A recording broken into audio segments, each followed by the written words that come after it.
If you thought that the building works were still a year or more away at the current stadium, you might want to think again, because there was a right old demolition job at the Lane on Sunday. And this is your 71st and 4th from last of the season e-Spurs podcast. Come on, e-Spurs! Come on, e-Spurs!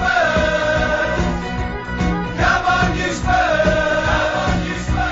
Come on, e-Spurs! Tottenham, no one can... Hi guys, welcome back and welcome to your e-Spurs podcast, your weekly fix of all things THFC. Whether you're a first time listener or a regular listener, welcome back to the only podcast that now gives Spurs fans a chance to get involved in the show via phone on the brand new e-Spurs fan phone. More on that in just a moment. Why not give us a follow on Twitter or Instagram at @e_Spurs. You can also check us out on Facebook /e-Spurs, page or one word. And we're on Google+, YouTube, Pinterest, Tumblr, the lot. All of the links for those platforms, guys, just head to our website, www.espurs.blogspot.co.uk. Tonight on the e-Spurs podcast, we'll look back at the contest that turned out to be a no contest as we sent the red half of Manchester home packing. I'll be putting your social media questions to the panel on all things THFC. And to finish, we'll preview our Monday night trip to Stoke next week. All that to come on a packed e-Spurs podcast tonight. Before we talk Tottenham, as always, a few reminders for everybody. Don't forget that there's now 2 e-Spurs podcast opportunities each and every week. On Mondays, catch the usual e-Spurs podcast. And on Thursdays, don't miss our new offering, Extra Time, featuring the talking point each and every week.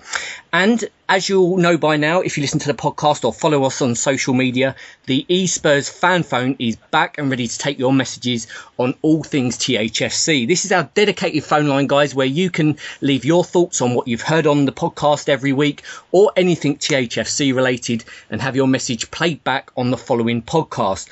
The number to have your say on this week's e-Spurs podcast or anything THFC related is 07497 148 049. Get that number saved in your phone, guys. If you're outside the UK, you just need to drop the first 0, add a 44. The number then becomes 447 497 148 049.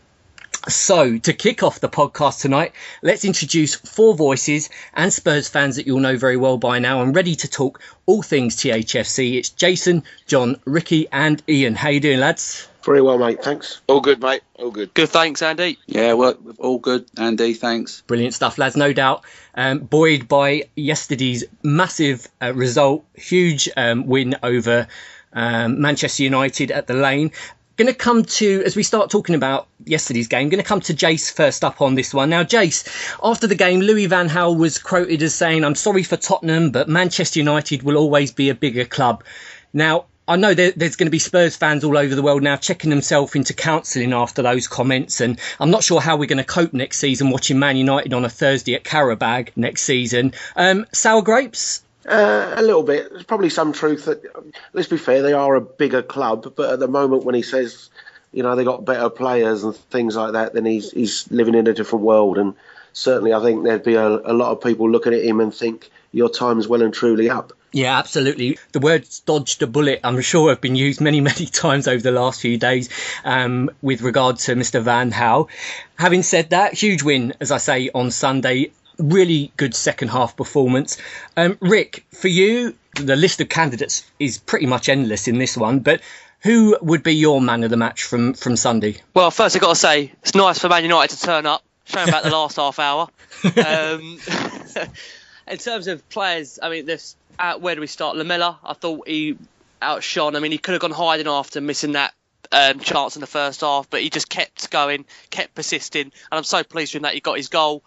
I thought Vertonghen, considering it was his first game back, it looked like he was never out the side. I mean, Rose, Dembele, Eriksen, 3 players that just seem to be improving as the season goes on. Danny Rose now, for me, you look at the left-backs out in the Premier League, he must be at the top of everybody's choice because not only is he great going forward, but defensively as well, he is so on point.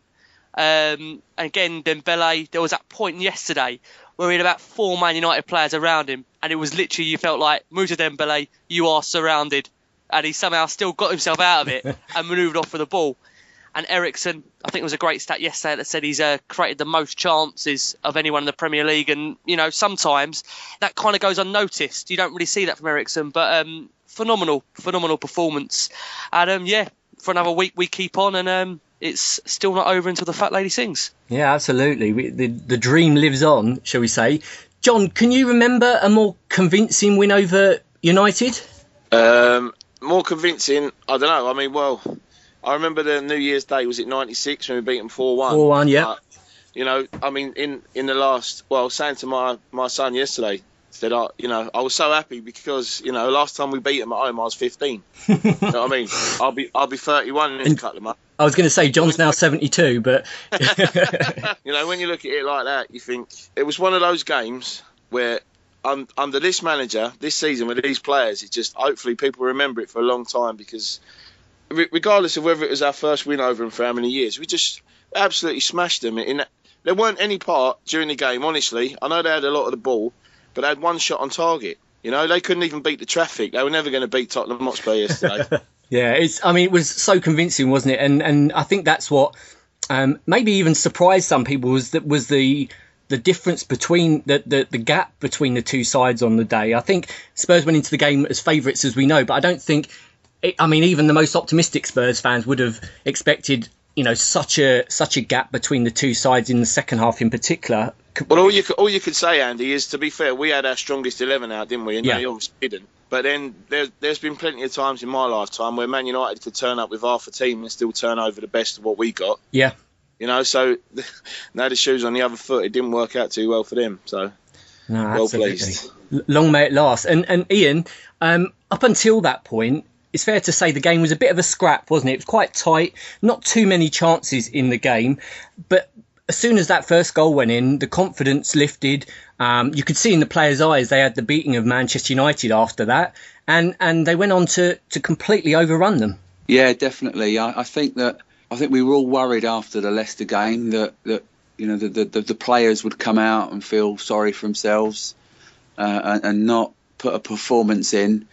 And I think it was a scrappy affair. I don't know whether you picked up on it, but there was an occasion where the ball went over to Pochettino and he just launched it into the ground, and you can see how angry he was. Yeah. And I think he probably got into him at half time. And then when the lad number 51 for them went off, within sort of like 6 minutes we're 3 up, and I just think that Pochettino must have got into him at half time, and after that first goal went in, I just think it was a foregone conclusion, and it was just how many we'd score on the day. Yeah, there's not many times Spurs fans can say that in a game against Manchester United, is there? It was lovely to sit back and watch it all unfold in front of us. I mean, Jace, Ian quite rightly there mentions the right back. Was his injury, was that the turning point in the game, do you think? I think it probably was, because up until then not a lot had happened. Although I thought in fairness in the second half we'd started to get on top of the game a lot more. We'd certainly worked De Gea a couple of times before that, but there was certainly no big dangers. And then he goes off, and as Ian said, 6 minutes later it's 3-0 and 2 goals have come down the left, and Darmian was the one who conceded the free kick.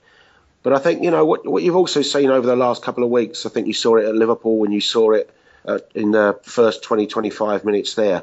Teams are now looking at Tottenham thinking, OK, if we're going to match Tottenham, we've got to do what Tottenham do to everybody else. We've got to press them, we've got to close them.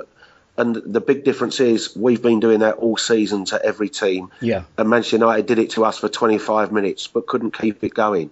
And then the steamroller starts to come in. And, even at the end of the first half, I thought we were starting to get on top of the game. There was that big chance for Lamela. But the second half came and Manchester United didn't really offer them any threat at all other than that one chance. And it's just that the machine starts to kick in. And maybe even if he'd have stayed on, we would have still created those 1 or 2 clear-cut chances towards the end of the game anyway. Yeah, and I mean, you mentioned there Lamela, Rick, and we all know the chance that he missed in the first half. Got a bit of criticism for that, but I guess it's a sign of the man that he now is, that he goes and scores the fantastic goal that he did in the second half. Yeah, I mean, I think it certainly takes some character. We see so many players that when they miss a chance, some can go hiding, And, it's kind of like typical, that things labelled at him a foreigner, not like an English, not an English lad, doesn't know the game, doesn't know, the Premier League and whatever. And he's shutting up all his critics for me. There's still a minority out there that don't believe in him. I don't quite know what he has to do to prove them wrong. But you have to say his response yesterday was phenomenal. And in terms of the half-time team talk, we all know what Poch said at half-time. Lads, it's Man United. Didn't have to say anything more after that. Yeah, absolutely. That's his team talk done right there. Or play those comments from Louis van Gaal, I'm sure. That would get them going. John, in terms of the win, and we all know watching Leicester before Spurs, the effect it had on us as Spurs fans, left us slightly deflated after watching that, because the gap was then back to 10. We go and produce a great result like that. What then do you think mentally, do you think it has any effect on Leicester, our result? Do you think mentally seeing the degree to which we beat Manchester United will affect Leicester at all? I'd like to think it would. I mean, you're talking about beating historically the biggest club this country has, and beating them convincingly after they'd laid down the gauntlet to us earlier in the day. They now know that, that they would have had a nice 10-point gap and it would have been almost done. But now, all right, 7's still a gap that's, we'd like it to be smaller, obviously, but it's still doable at the moment. 10 would have been too much, I think. So now they know that they've got to go again and get, they need to win. All right, they've got West Ham next week, and, it's not going to be easy. But I think, regardless of whether it does or whether it doesn't, the fixture computer has deemed that we have to play every game now, between now and the end of the season after them. Apart from on the last day, I think everyone kicks off at the same time. So, I don't know, maybe it does do something psychologically, but then in terms of their players, they've never experienced anything like this before, probably looking upwards especially, looking downwards obviously last season.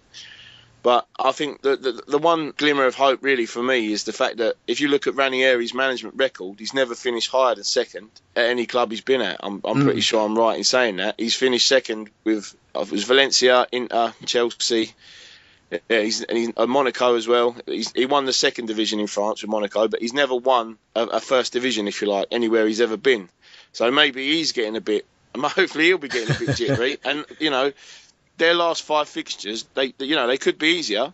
They've got West Ham, Swansea, Man United, Everton and Chelsea. And like we was talking beforehand, any other season they'd probably get 1 point, maybe 3 points out of those 5. Yeah. But just the way they are at the minute, you can't ever rule them out. But like I said off air as well, let's get Champions League sorted out first. Let's finish above Arsenal and then we'll talk about the title. I still don't want to even contemplate what might happen because... like I said to you guys, I don't want this season to be remembered as a failure if we don't win the league, because it's still been the best Premier League season we've ever had.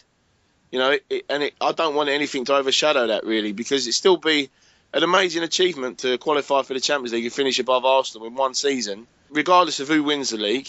And like Ricky said off air, it's because it's Leicester. If it was Man City or Chelsea or Man U, then you'd accept it kind of. And you wouldn't even be worrying about the title, and that's what bothers me a bit. But if we get 15 out of 15, you never know, do you? He's hoping, and I mean, another great point you make there. And Ian, I mean, if you was to take your Spurs hat off and from the outside look at this season, let's say in a few years to come, how do you think this season for Spurs will be judged as an outsider? Do you think it will be judged as a success for getting into that top 4 again, or will it be seen by non-Spurs fans as a failure for not taking the opportunity and winning the league? I think those that know football and those that follow the Premier League and those that know the clubs and the financial backing of some of those clubs would hopefully see that that this season for Spurs, if we do finish second or first, has to have been a successful season for us. Putting my Spurs hat back on, I'm going to be totally honest, and it might be controversial.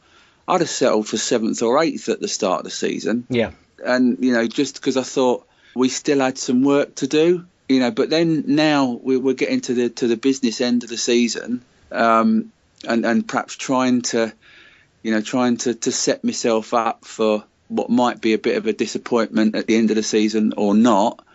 I'd like to think in a few years' time, people would have turned around and thought, Spurs did really well that season. Yeah.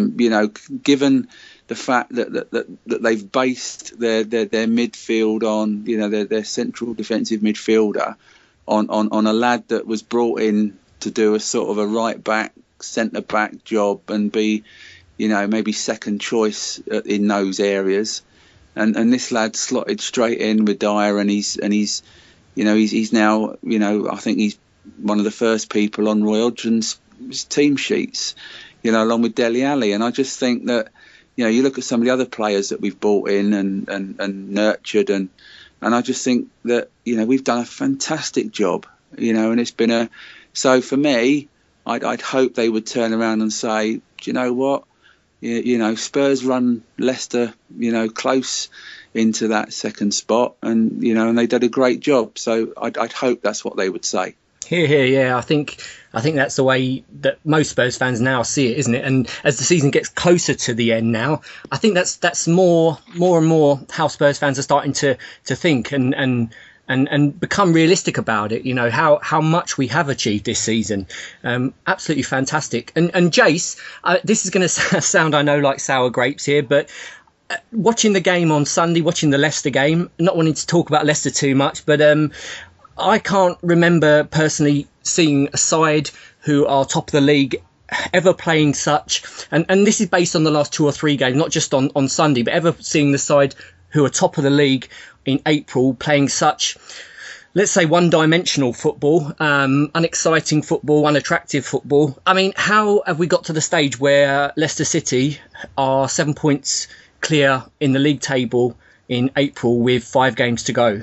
But the amazing thing is, I saw a stat on Sky that said since the middle of last March, they'd taken 18 points more than any other Premier League team. Wow. If you put in those last 9 games of last season. So, 18 points more than any Premier League side. I think one of the things where they get a little bit fortunate is that they are Leicester City. And what I mean by that is when teams now play Tottenham or Manchester City or an Arsenal, I mean, we saw that with West Ham, didn't they? They completely changed their shape when they played Tottenham. Yeah. When you play Leicester, it's as if teams are still thinking they're 16th or 17th in the table. They don't suddenly think, they are top of the league. And Sunderland do it Saturday, don't they, or Sunday. They played exactly into Leicester's hands. Yeah. And you think Sunderland would not have done that if they were playing Tottenham or Manchester City or Manchester United or anyone. They just wouldn't have done it.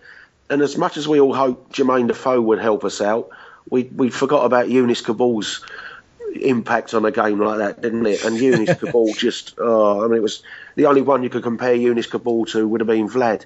But when you're relying on Younis Kabul to try and do you a favour, you really are dangling by a thread, aren't you? Yeah, I can't see for a minute why we sold him, to be honest. But if you needed evidence, then rewatch the game from Sunday. But it's almost as if, Jace, isn't it, that, as you say there, that opposing teams turn up and they, despite the season that they've had, they seem to forget about Vardy and Mahrez, and they seem to have the run of the pitch. Yeah, they just let them do what they set up exactly as Leicester want the other team to do it. It's as if Leicester deliberately choose the tactics of the opposition as well, and it works every week, doesn't it? But in fairness, every team has to play to their strengths, don't they? And we've seen it before with Sam Allardyce type of football, and the Premier League. There's no right or wrong way for every single team to do it. You all develop your own unique ways of football, and it's just you have to take that one on the chin and say, look, that's the way Leicester are playing, and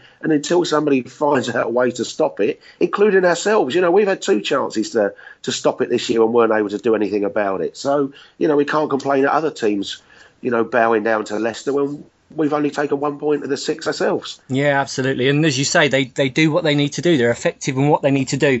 Let everybody into a little secret. Before the podcast, Ian mentioned to me that they remind him a little bit of the Crazy Gang, the old Crazy Gang, in terms of they get a job done. And I've got to say, I agree. I think they make a foul when it's needed in order to, they don't hesitate in taking one for the team, that's for sure. And in terms of getting a yellow card, and they do what they've got to do. It's just so frustrating, isn't it, for Spurs fan losing the league title to Leicester City, as we mentioned on the podcast in previous weeks. If it was Man City, if it was Chelsea, even that lot down the road, I think there's many Spurs fans that even now would think, Champions League, brilliant, fantastic. And although a lot are now thinking that way, it's just seeing that name Leicester just above us in the league that's, I think, giving a lot of Spurs fans hope still at the moment. We will see what happens. Just finally on the game and the race for the top four or the title, Rick, if we end up not winning the league title, where this season have we missed out? What have we done this season to miss out? A few people on Twitter, when asked that question at the weekend, said it was the draws. Where do you see us having fallen short this season? Do you know what? The thing is now we needle pick at certain things because of the situation. What we have to remember is, look, as Spurs fans, can we be disappointed, number one, to finish above Chelsea, City, United, Arsenal? You look at those guys, you look at these teams with the financial resources they've got compared to Spurs. We're disappointed by the fact that a team, as you have alluded to, finishing above us, don't play the attractive football Spurs do. And I have to say that taking Leicester out of the equation, I know, listen, people are going to call me sour grapes or maybe biased because I'm Spurs.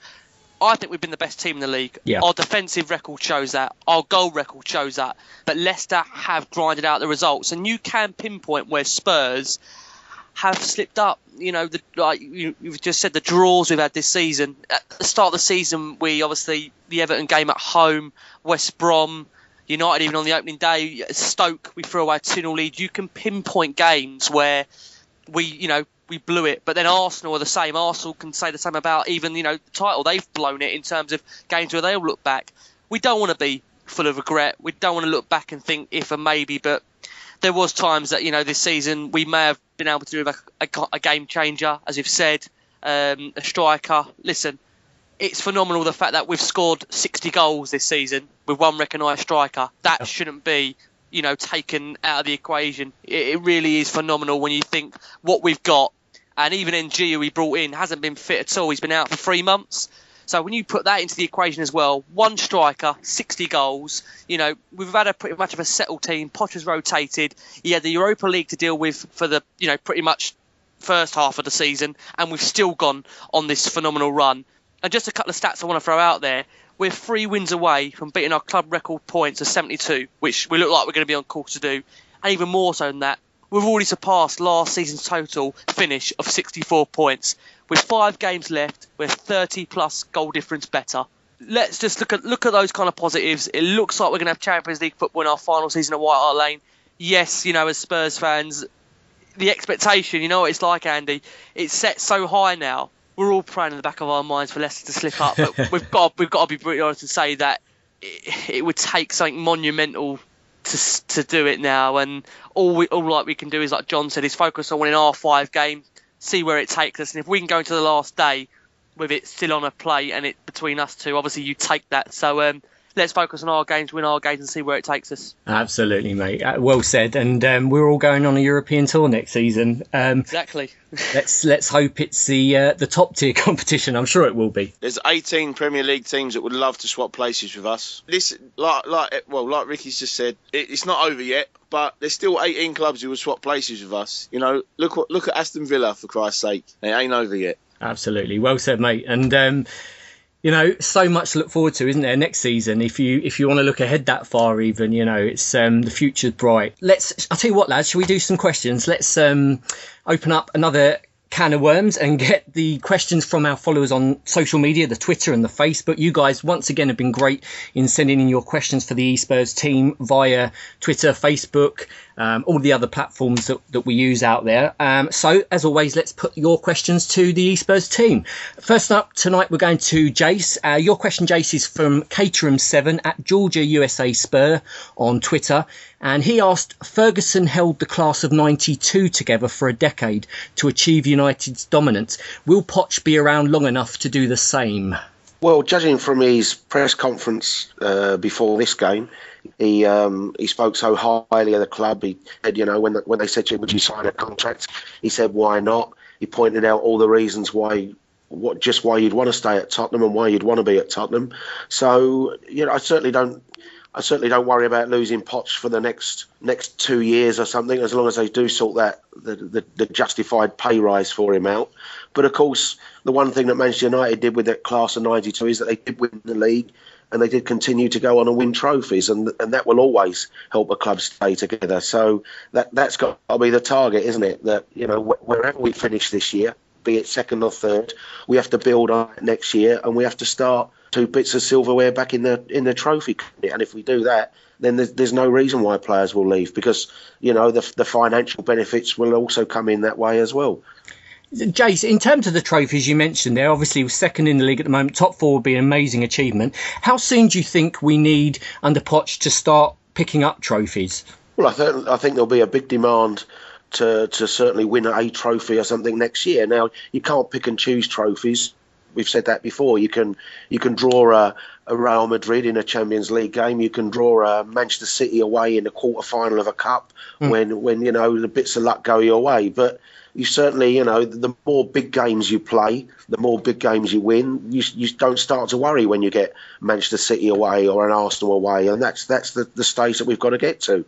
It was a disappointment, we said, with Europe. Liverpool, I don't want to praise them too much, but they play us on the Sunday, they go to Dortmund, they get a result, they come back on a Sunday, play Stoke, beat Stoke, and suddenly they're favourites to go through, and you still look at us and think that was a chance to go and do something with Bournemouth and Villa following that. But, that's old ground, and we can't go over that anymore. But certainly we've got to target silverware next season. We simply have to, because this is too good a side not to be challenging to win trophies. This is not a side that's a quarter-final side. This is a side that should be getting to semi-finals and getting to finals and starting to pick up pots. Yeah, absolutely. And I think even on Sunday, one of the commentators mentioned, I think it was Graham Souness, mentioned that Harry Kane would pretty much walk into any side in Europe, apart from maybe the Barcelonas. But other than that, having that guy, the sky's really the limit. Having that guy up top, you've got the 3 behind him, you've got Dele Alli in there, you've got the Eric Dyers, you've got half the England squad in there and half the Belgian squad in there. It's looking so good at the moment. And I think once we get that first cup under our belts with Poch there and the team stays together, as we all hope it will do, I think the sky's the limit, isn't it? It's looking good.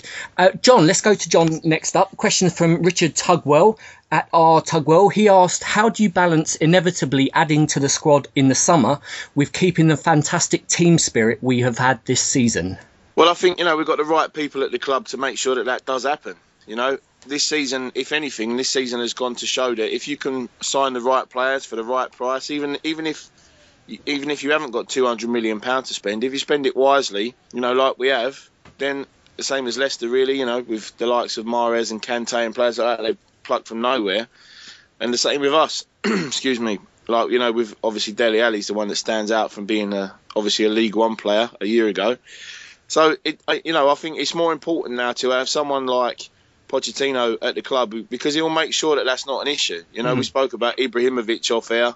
Me and Ian were getting a bit excited, and then Ricky brought us back down to earth, But Ricky was right, what he said. He said, the ego would be too much for Tottenham, and he's not a Pochettino-type player. And I think as long as we don't go sort of round pegs in square holes and sign players because of the name or for the sake of it, like Harry used to, really. Even the Van der Vaart deal, as much as we loved him, obviously, and he turned into a hero for us at the time, we were playing 4-4-2, and where did he fit in? So we had to change the system for one player, which probably did upset, well, it certainly upset the likes of Jermaine Defoe, because he then didn't play much.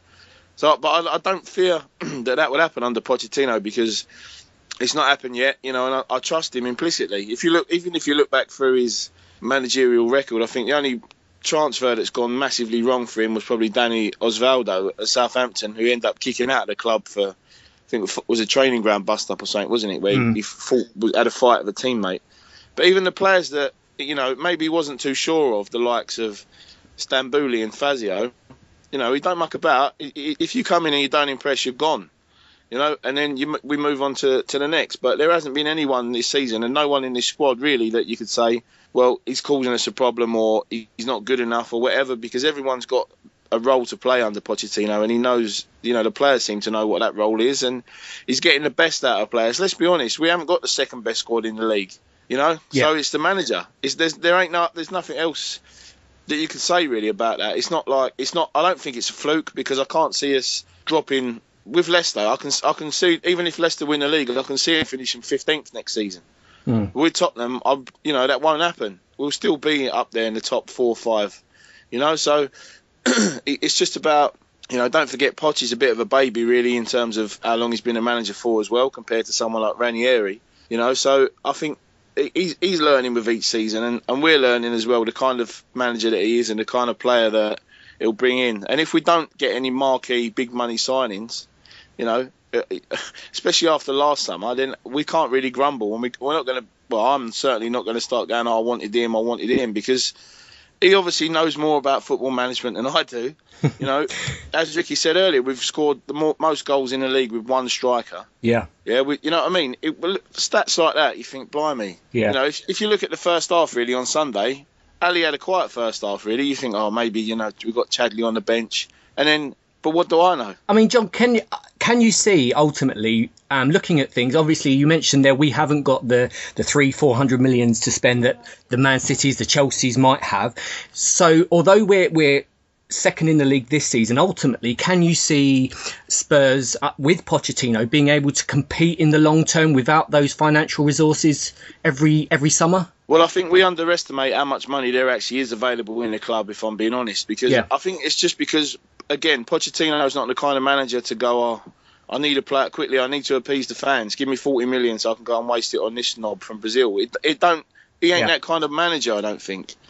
You know, as we've seen in the last 2 transfer windows, if the right player who fits his exact profile is not available, then we don't sign anybody. So I trust the fact that he knows what he's doing, and the fact is, you can't argue with his record at Tottenham, you know. And even the players that have been failures, I suppose you'd say, the likes of Stambouli, as I mentioned, you know, they're not there. He's quite ruthless. He don't muck about. If you don't prove yourself, you're gone. I think the players see that as much as they see, oh, Spurs is a good breeding ground for young players. They also see, you know, you've got to pull your finger out, otherwise he won't take it, the manager, and you'll be gone. Yeah, it's I mean, he certainly seems to have a great impact, doesn't he, on the players? You never hear a player saying a bad word against him, really. Even the players that he's got rid of, as you mentioned there, John, you know, the Kirakeshis and the Fatimos who he loaned out, you know, you never really hear a bad word against Pochettino. It's all very positive, and how much the team want to play for him. So on that front, it all looks really good. The best is yet to come, we hope. And don't forget that a lot of our players are still babies in football in terms, you know. So if they're this good now, you know what I mean? Wow, what are they going to be like in 2-3 years' time? As long as, you know, the key, as always with Tottenham, is keeping your best players and building the squad, you know. Yeah. Like we said before, you know, you only really need to add a couple maybe. And that's, you know, going back to the class of 92 and Man United under Ferguson, they had that solid base, and they did only really need 1 or 2 maybe per season. You know, let one go, bring one in. You know, you don't want to upset it too much. And we've had plenty of summers recently, especially, where you're bringing in 7, none of them know the league, and so performances on the pitch are going to suffer because of that. It's great, isn't it, to have that quality in the side. Just as you mentioned, just got to hope we keep them together. That's the key.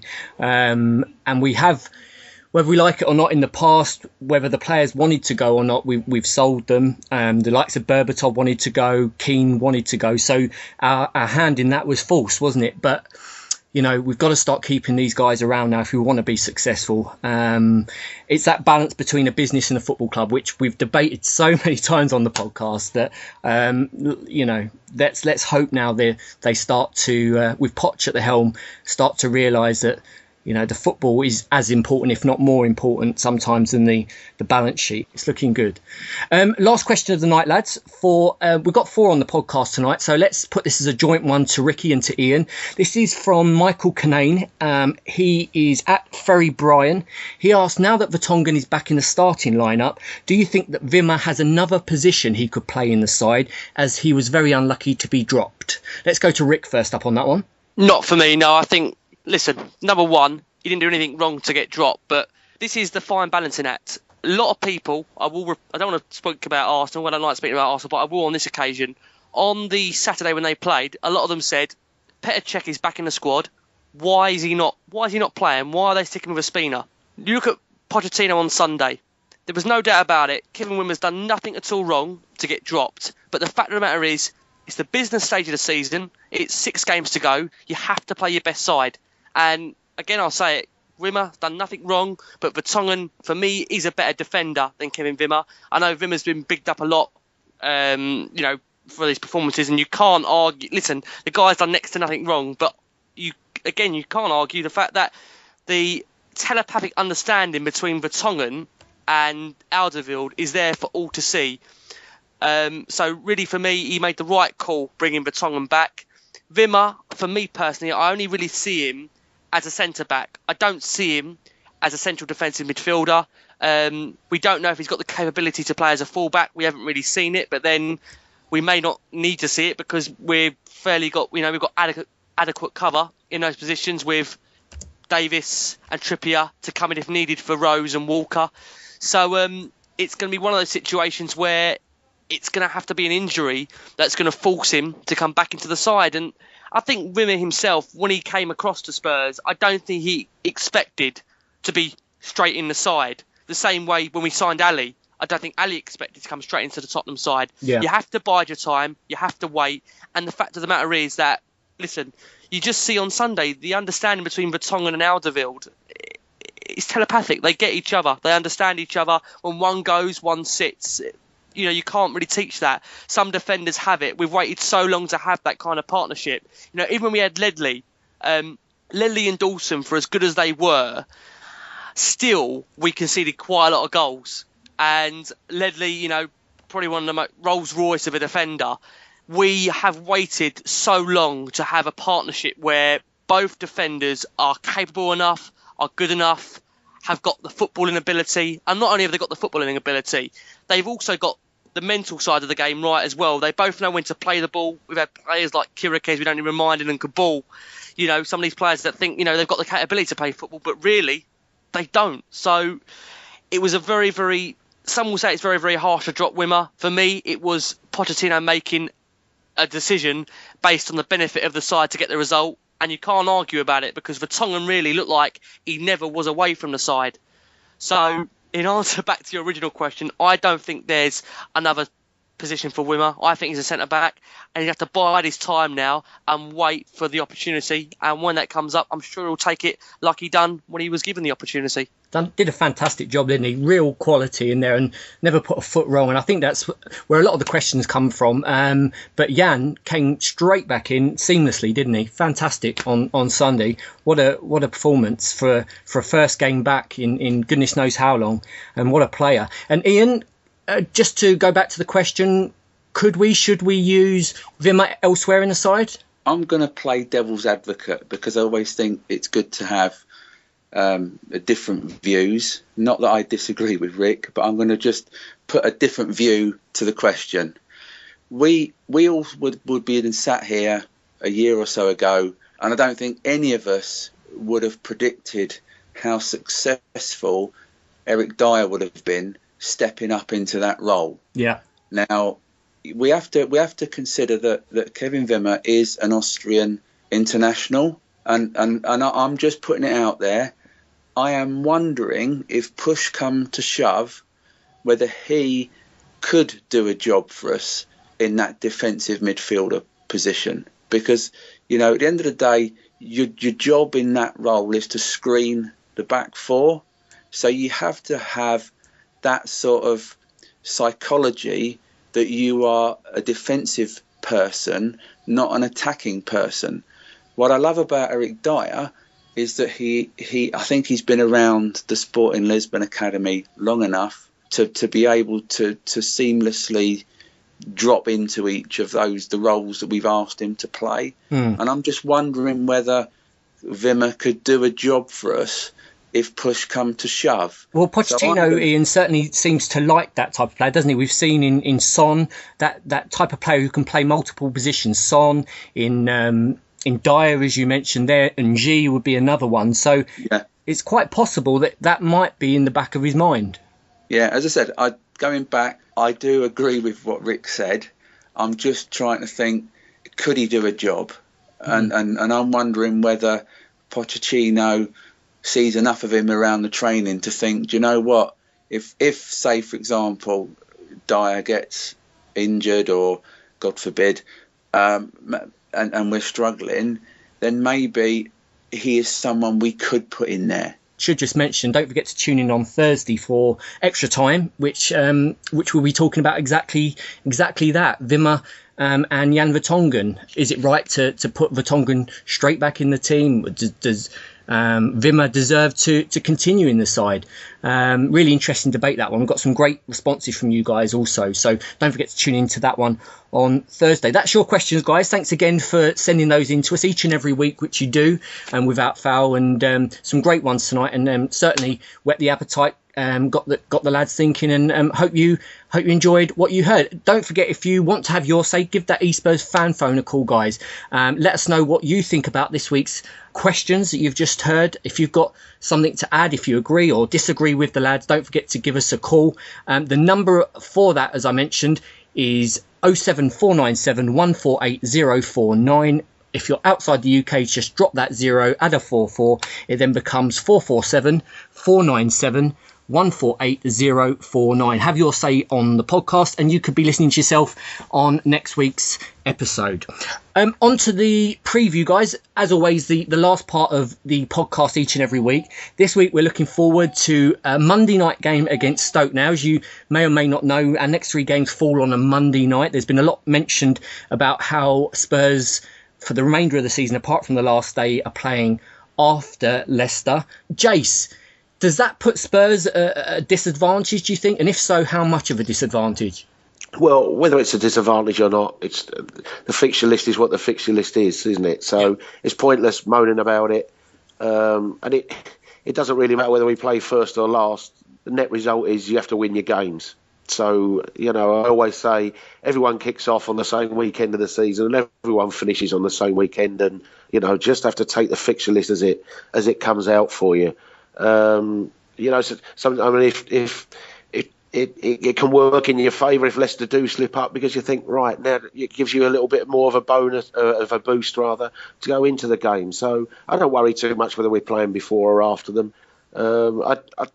Yesterday's result at Liverpool was a really poor one for Stoke, and I think I always worry when a team gets well and truly hammered the game before, because you think, particularly when their next game then it's at home in front of their own supporters, you think they'll demand a response. And Mark Hughes is that type of manager, isn't he? Where he'll get them well and truly wound up and say, last week wasn't acceptable to go to Liverpool and let in 4. Here comes a title winning. Another one of the big sides is coming to Stoke, and it's he'll demand the response. I kind of hope it's a cold, wet night at Stoke, because isn't every single night at Stoke a cold, wet night? It's the old stereotype, isn't it? Can you do it on a cold, wet night in Stoke? So hopefully it's pouring a rain, it's -5 degrees and things like that. But the old cliche about Stoke, which to a degree is still there. You've still got to match the physicality of Stoke. You still have to match the corners and the set pieces that they bomb into the box. But with Vertonghen, with Toby, with Eric Dyer, with the strength and that in the side, we don't capitulate. We're no longer the soft touch. So I'm full of confidence we can go to Stoke and get the 3 points we need. Yeah, just looking at some of the stats from previous weeks, Stoke have netted a joint league high 8 goals in the first 15 minutes of games this season. So they certainly start on the front foot, or seem to start on the front foot. As Jace mentioned there, you'd expect that from a Mark Hughes side, especially at home. And Rick, it's always a tough game, isn't it, going up there to Stoke? The away crowd there, sort of, as partisan as you can get, if they've got something to sing about. How confident are you going into this one, especially after the win on Sunday? I don't really fear any game, if I'm being honest with you, Andy. I think this Spurs side, I think it may play into our hands the fact that we already know what we need to do. A lot of people are saying, maybe it's a bit unfair, the fact that, Leicester are going to play beforehand and they may be able to extend the gap again and it's going to be more points. But, I don't really mind that. Personally, I think it's good that we know what our job is to do. I think, like John mentioned in the show, we don't have to stop thinking about Leicester. Let's focus on our own job. We're 2 games away from Champions League football. Let's focus on what we need to do. Stoke is never an easy game to, Stoke at home, Stoke away, the side they've got. And like Jay said, it's not just about the physicality. They've got decent players now as well, like Bojan, Alafay. They've got decent players. It's not going to be an easy game whatsoever there, but our away record this season has been phenomenal. You can't really fault it. Obviously, we had to slip up at West Ham away. Apart from that, really, you can't really... Man United on the opening day, we haven't really had a bad away performance. I think away from home still suits Spurs quite well. We don't have to have that 11 men behind the ball. Stoke, really, what have they got to play for? Mid-table, haven't got too much to play for. So hopefully for us, as long as we play to our potential, which I'm sure we will, we should be able to win the game. How often can you say as a Spurs fan, I think we've turned up at every game this year. A lot of people may say the West Ham game right first half. The West Ham game, we was only outdone by a set piece. Yeah. And apart from that, really, we've been in every game. We haven't lost a game by more than a 1-goal margin. So that tells you everything you need to know. We've been in every game this season. No reason to go in there with any fear. I think we'll go there and hopefully get the win. And, just keep doing our job.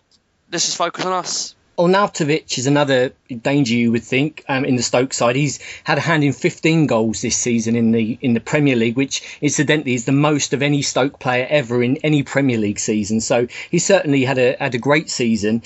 Ian, in terms of the Stoke side that we're going to play, could you argue maybe that it's better for us to play them away from home? We've seen on numerous occasions how sides turn up to the Lane this season. Pretty much every single game, pack players behind the ball and then try and counter us. Would you say it's maybe better to play Stoke away from home? I think that when it comes to Stoke, you never know what Stoke City you're going to get.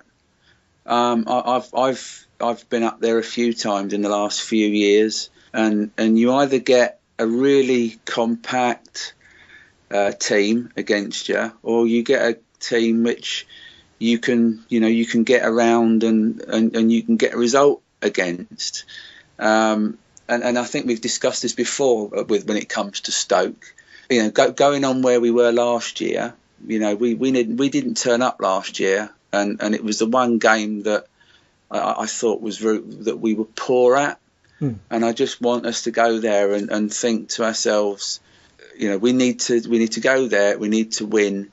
And I don't know, I don't really care what Stoke team turns up, but we need to be fully focused on our game. Otherwise, we're going to get turned over, because they always seem to often raise their game against us. Yeah, it's a Jekyll and Hyde side, aren't they, Stoke, in many respects, in terms of the side that you play against.